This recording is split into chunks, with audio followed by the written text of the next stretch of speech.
Ilmu itu dari Allah. Belajar tidak menjamin kamu itu pasti alim. Tapi belajar itu adalah berusaha untuk mendapatkan ilmu dari Allah sehingga menjadi orang yang alim. Ini yang harus kita ingat-ingat. Karena itu jangan orang mengandalkan amal saja, tapi juga memohon kepada Allah, ya Allah rahmati aku.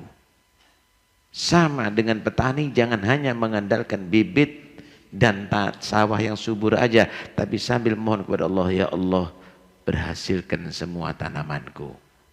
Sama dengan orang yang sakit, datang ke dokter itu jangan mengandalkan hanya obat saja, tapi sambil mohon kepada Allah, ya Allah beri kesembuhan kepada aku. Sama dengan murid yang belajar ilmu tadi itu, jangan mengandalkan belajarnya saja, tapi mohon kepada Allah, ya Allah beri aku ilmu-ilmu yang manfaat, jadikan aku orang yang alim. Begitu. Kira-kira cukup enggak orang yang sakit hanya dia berdoa, ya Allah sembuhkan aku tanpa dia berobat? Enggak. Kau harus membuktikan harapan kamu itu serius apa enggak berobat. Cukup enggak petani enggak nanam bibit, cukup berharap ya Allah beri aku panen yang bagus. Ya enggak. Buktikan harapan kamu untuk bisa panen tadi itu dengan menanam, memilih bibit yang bagus di tanah yang subur, mengairi dan seterusnya. Cukupkah seorang murid enggak belajar, dia cuma menyatakan ya Allah beri aku ilmu sehingga aku menjadi orang yang alim. Itu sama dengan orang berharap, ya Allah beri aku anak tapi enggak kawin, saudara. Ya Allah beri aku kenyang tapi enggak makan, saudara. Hah? Karena itu, semua itu adalah karena rahmat Allah.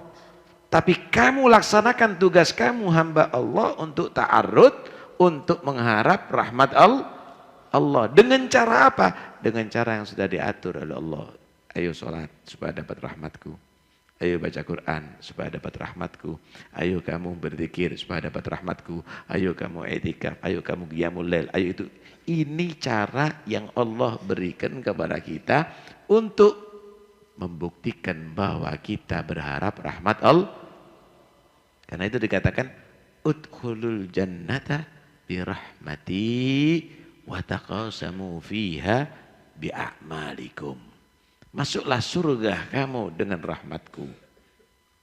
Tapi nanti di surga akan dibedakan derajat manusia sesuai dengan amalnya. Paham ya? Sesuai dengan amal, kualitas amalnya, bobot amalnya, tingkatan amalnya, dan banyak amalnya.